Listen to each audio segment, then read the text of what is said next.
Now you're going to make sure you grab these safety glasses, and you'll notice they're numbered, that belong to your station. So when it's your turn, if you're in station 1, you're going to come up, grab station 1 safety glasses, put them on.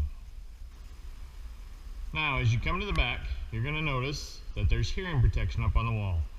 As we're working, there's going to be times where it's noisy. If you decide you need them, you're more than welcome to grab them at any time. Now, you have sander number 1, sander number 2, which are the electric sanders that you're going to use.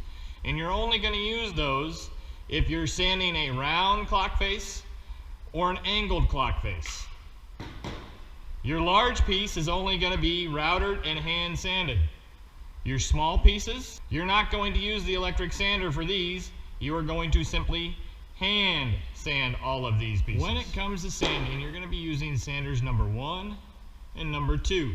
They should have a shop vac hooked up to each one. If they don't, let your instructor know, because they should have that as well as the dust collection system. Now you're going to see the tables and kind of the scroll saws. You're going to wait back behind the tables for the next group to get done, and one partner can go to number 1, one partner can go to number 2. Then when they're done, they'll leave, the next 2 people come in. You're going to be sanding either your round face or your angled face. Now sometimes if you do a bad job cutting, you might need to come back in and redraw a dark line along that edge so you know where you're going to cut sand down to. You can do the same on the other side. So if you can't see your line very well, go back in, redraw your straight edge so you can see where you're sanding. It's important to have a line to sand down to, but I'm only going to sand these 2 edges. The rest of this is going to be sanded by hand. If I'm sanding the round, I should see my pencil line all the way around. If you want it, let your instructor know. They can help you get it drawn on there. But you want to be able to see your line to sand down to. So I would sand this top edge, and I would sand these angles. If I'm going to use number 1, I would come over here to sander number 1. You're going to notice there's an orange blacked out X. You do not sand on that side, because the disc, when I turn this on, you're going to see, spins counterclockwise, and it's pulling your material down onto this side. That's why it says yes. When I go to the sanding disc, you should have given your instructor a high five so you know how hard to push into the sander. Key things though, the dust collector must be turned on. The shop vac must be turned on.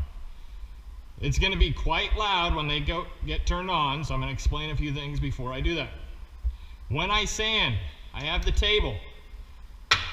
It must be sitting flat on the table. I must keep it moving. So when I go to sand, I'm going to keep it moving. So I come in here and I go like this. I keep it moving against the belt like this. So I'm going against the disc, keeping it moving with light pressure. So once again, the key is flat, light pressure, keep it moving. So I'm going to quickly demonstrate how to sand. Now once again, this first blast gate should be open. You then have one right back here that goes to your sander. Make sure that is open. You can also look down the line. If nobody else is in here, all the rest of those blast gates should be closed so that all that vacuum pressure is coming right to your electric sander.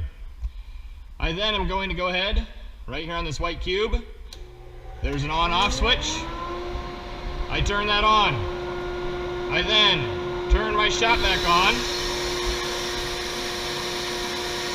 Once again, you're probably going to want hearing protection, because when I turn this on, it's going to be quite loud.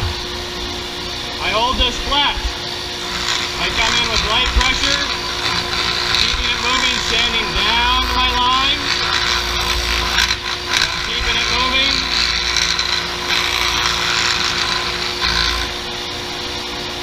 No overgoing on the orange part.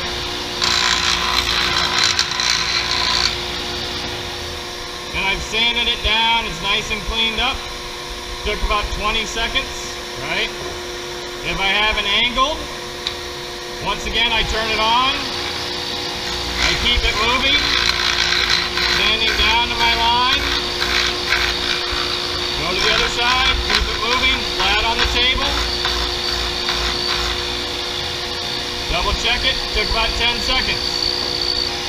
I turn sander off, turn the dust collector off, turn the shop vac and dust collector off if I'm the last person using it. If there's someone in line, you could leave those on, but you always turn the sander off. That way it's off before they come up to use it. When you're done using the electric sander, you're going to go ahead and get the dustpan. There shouldn't be a huge mess, but you're going to go ahead and simply clean up, wiping off down below where a big part of the mess gets, a little bit of the table. You're then going to go ahead and take that over to the trash can, knock out that sawdust. Then go ahead, hang that broom back up. You're then going to go ahead and watch the video for the next step.